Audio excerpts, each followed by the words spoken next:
Hey, what's good, YouTube? It's your boy Todd. Today I'm gonna react to 10 times Stephen Curry shocked the world from Nonstop Sports. But you know, let's get into the reaction. Man. The best shooter in NBA history, Stephen Curry.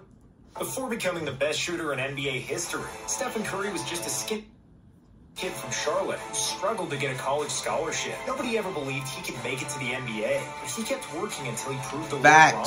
Here are 10 times Stephen Curry shocked the world. Talk to me, Nonstop Sports. 54 in the Garden. During the 2013 NBA season, Steph was viewed as no more than just Del Curry's son. Stephen was a fun little guard from a team that always had fun little guards, and nobody could predict his future success. But on February 28th of 2013, Curry gave the world a glimpse of the future of basketball. The Warriors came to Madison Square Garden to play against a very good Knicks team. Steph was playing his best NBA season up to date, but it wasn't particularly breathtaking. He scored over 30 points in just 6 games prior to the game against the Knicks, and he only had one 40-point game in his career, which happened in his rookie season. And after he scored just 4 points in the first quarter, the New York crowd figured that nothing special was going to happen. But then Curry went on a tear. 30-footers after spinning away from double teams, pull-up threes in transition from the logo, and high-arcing floaters in the lane. Steph was making everything. He made 11 threes in that game out of only 13 attempts, and 18 out of 28 shots overall. It was one of the best performances the Garden had ever seen, and they have seen some legendary performances. With his 54-point eruption, Steph's transformation into a superstar had begun, and it was just the first teaser trailer to his legendary shooting dominance over the NBA. Number 9, humiliating Chris Paul.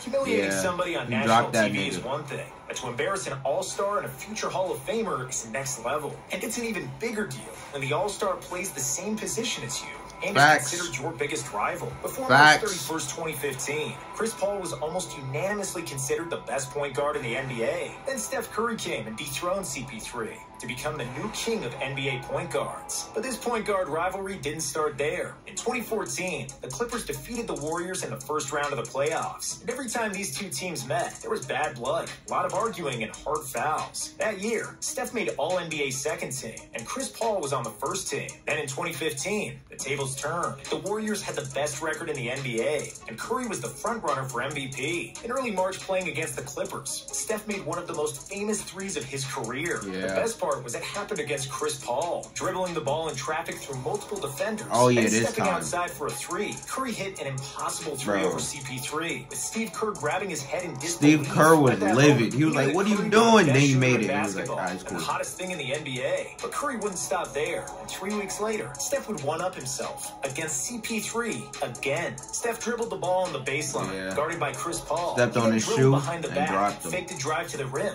only to bring it behind the back once more, and dropped Chris Paul to the floor. He became a meme, man. Jumper. Nobody ever crossed over Chris Paul like that. And the picture of him lying on the floor with Curry splashing a jumper became symbolic, representing what was to come in the future. Bro, I swear, he turned Chris Paul into a straight meme, man, for that whole entire year. Shit was crazy. Curry splashing a jumper became symbolic, representing what was to come in the future. Number 8, a Wildcat.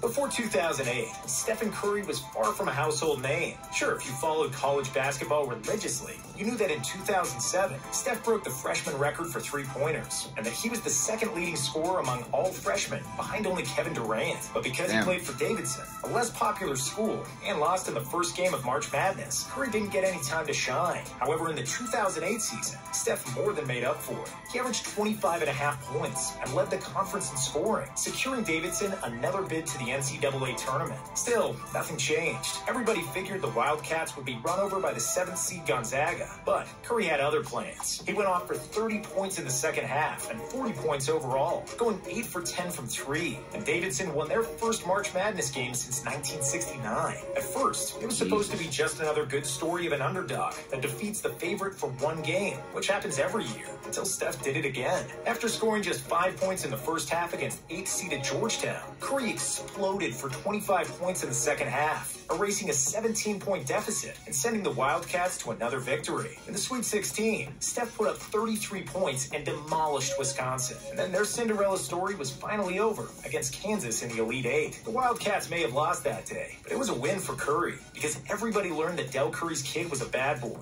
who might be even a better shooter than his pops. During his infamous 4-game run in the 2008 March Madness, Curry averaged 32 points, 3.5 assists, and 3.2 steals while shooting 44% from 3. He also broke the record for most three-pointers in an NCAA season, which still stands today. Number 7, MVP. 3 steals? Who said Curry don't play defense? In 2015, Steph led the Warriors to a 67-win season and won his first MVP title. But even so, nobody believed they would make the finals, let alone win the title. Charles Barkley's mantra that jump shots are like pretty girls and that jump shooting can't win a championship was repeated by everybody. That shit was the Warriors false. weren't viewed as a serious team, despite having the best season in franchise history. However, Steph's shooting and pace were miles ahead of everybody in the NBA. And in the 2015 playoffs, he averaged 28.3 points per game in 21 games, making nearly 5 threes per game. Before the season, the Warriors had the 8th best odds to win the title, and them winning it was one of the biggest NBA surprises of the century. We were shocked too, but also kind of disappointed. Why? Because in 2015, Steph Curry didn't get a single vote for Finals MVP. Yeah, that's a that damn was shame. trash. Yes, Andre Iguodala changed the series and was instrumental in slowing down King James. And it's not undeserving that he won Finals MVP. LeBron was playing like a Space Jam character, completely dominating the Warriors, and he became the first player to get a vote on a losing team since Jerry West in 1969. Iggy and Bron somewhat overshadowed a spectacular series for Steph, who led Golden State in scoring with 26 points per game on excellent efficiency. He averaged 10 more points per game than Iggy, along with leading the Warriors in assists with 6.3 dimes per game and 1.8 steals. Steph was the focal point of Golden State's offensive philosophy, their best and most important player, and he could have easily been the Finals MVP. Number 6. Torching Oklahoma City. They shit on Curry for that Most Finals iconic MVP. NBA shots happened in the playoffs, and we all remember MJ's final shot over Byron Russell, Kawhi's 4-point series winner against the Sixers, or Kyrie's dagger 3 in the 2016 Finals against the Warriors. Too. However, there are games and shots in the regular season that define a player and stand out more than the rest. For Steph Curry, that game happened in 2016 against OKC. I watched this game live. Thriller of a basketball game. This game was amazing. Back to life after trailing by 9 with 2 minutes to go. After 48 minutes, the game was tied at 103, with Iguodala forcing overtime in the final seconds. And if the game was mad, the OT was even crazier, with 33 overall points scored in 5 minutes. It seemed like the Thunder were going to get away with a victory after leading by 3 points with 30 seconds to go. Westbrook had 25, KD scored 37, but Steph was from another planet, and he outplayed them all, finishing with 46 points. With the game tied and 3 seconds remaining, Curry attempted a Hail Mary from nearly 40 feet away. And what was fascinating about this was that nobody in the NBA would even attempt such a shot. Most people would dribble a few steps forward and then shoot. Curry with his unlimited range. Bro, this game was crazy. And the fact, bro, and it's crazy because niggas yelling at the, what's it called? The OKC bench was yelling at the niggas, bro, step up on that man. And it's like, bro, he pulled it from half court, bro. Not Curry with his unlimited and drained that bitch. Of course, Steph splashed that bro, to win the game, that shit's crazy. Shot. And that was also his 12th three of the game, which tied the NBA game record for 3-pointers made. Bro, that's crazy, bro. Number 5. From half court to win the game is crazy. Sometimes MVP races are extremely close, like the 2022 race between Jokic, Embiid, and Giannis. Other times, one player hits it out of the park so hard that the rest of the field can just stand and watch in awe. Shaq was just 1 vote shy of being the unanimous MVP in 2000. Garnett was 3 first-place votes away from winning it unanimously in 2004. And only 1 voter believed LeBron wasn't the MVP in 2013. But then, in 2016, it finally happened, and the NBA got its first unanimous most valuable player. Nah, that is crazy. First unanimous, bro. Doing it in a way nobody else had ever done before. Before 2016, Steph led the league in 3-pointers made in 3 consecutive seasons. In 2013, he broke Ray Allen's single-season record with 272 made 3-pointers. And in 2015, Steph improved the record to 286. And then in 2016, he shattered the record completely, with 402 made three-pointers, making over 5 threes per game on 45% accuracy. I swear, Curry was doing some crazy things, man. And over 90% from the free throw line. 2015, 2016, man. NBA history with Curry was doing some crazy shooting season. Because Steph also led the league in scoring 30 points per game, the 2016 season is widely considered the best shooting season in the history of the NBA. Curry completely altered the perception of what was possible and how dangerous the three-point shot can be. He deservedly won every vote for MVP and changed basketball forever. Bro, Curry was dominating that season, bro. After he nailed 402 threes in 2016, Curry's hot streak surprisingly ended. Early on in the 2017 season, Steph went ice cold against the Lakers, shooting 0 for 10 for 3, which ended his NBA record streak of 157 consecutive games with a made three-pointer. To say that he bounced back the next game would be an understatement. Just 3 days later, after going 0 for 10, Steph erupted for 46 points, including 13 out of 17 from beyond the arc. The last 3 he made broke a 15-year-old record of 12 three-pointers made, which was set by Kobe Bryant in 2002. Hey, when you're that good of a shooter, you're not just going to keep on missing every game, man. But he was realistic about the record, saying it would probably get broken soon. His splash brother Klay Thompson made 14 threes against the Bulls. Damn. With Steph Curry cheering for him to break his record. When we watched that, all we could say was, look at Curry, man. So inspirational. Number 3, career high in a scoring title. After 5 consecutive runs to the NBA Finals, Steph Curry and the Warriors crumbled. Curry was limited to just 5 games in the 2020 season. KD was in Brooklyn, and Klay was out for the season. The Warriors plummeted and ended up with the worst record in the NBA. In 2021, yo, the Warriors bounce back is crazy. Anything about Steph, you knew that he would come back with a vengeance. Steph returned to the court visibly bulkier, and added muscle allowed him to absorb contact better than ever before. The best game of the 2021 season was on January 3rd against Portland, where Curry went wild for a career-high 62 points in just 36 minutes of playing time. He became only the 3rd NBA player to score over 30 points in both halves of the game. At the age of 33, Steph averaged 32 points per game and led the NBA in scoring, thus becoming the 2nd oldest player to lead the NBA in scoring after MJ did it in 1998 at the age of 35. Just when everyone wrote off the Warriors and started doubting him, Curry shocked the world again. Number 2, breaking the three-point record.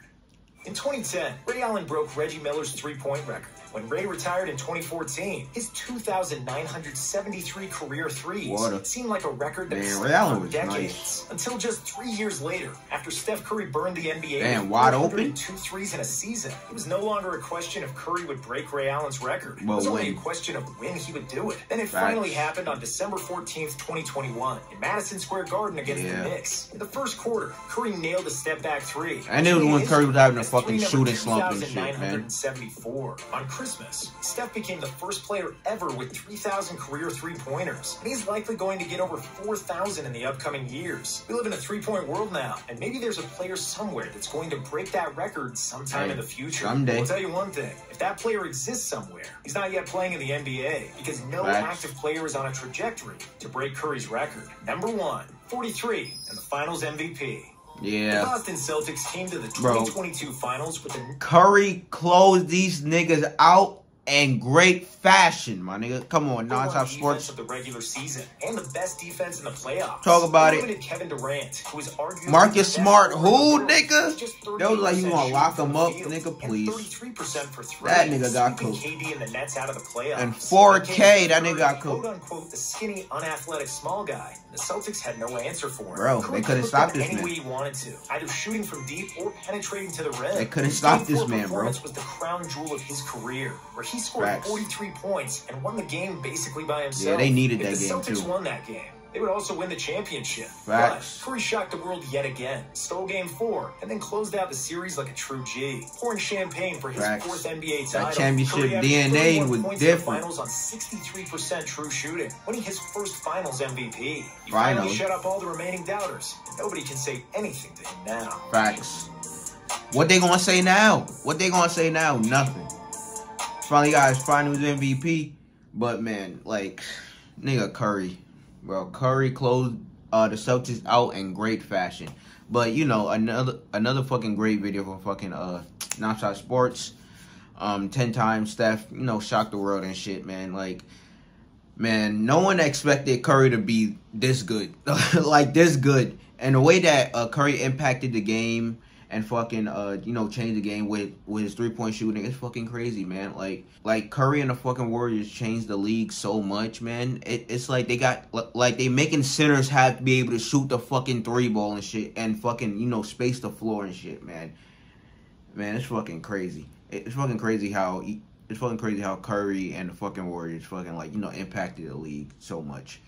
But man, Curry changed the game, man. Curry in 2015 and 2016, man, he was a different type of breed. He was something that we never seen before, man, and it was crazy. That's why he won a fucking unanimous MVP, man. Because Curry was dominating the league during that time. Like, he was shooting for fucking half-court threes and shit, and one half-court threes, like running off screens, shooting threes and shit. Like, he was raining threes like we never seen before. So it's like, bro, Curry had the fucking league in a fucking chokehold, bro, during that time. But, you know, like, comment, subscribe. Suggest anything else you want to react to, you know, down below in the comments. But check out and next one.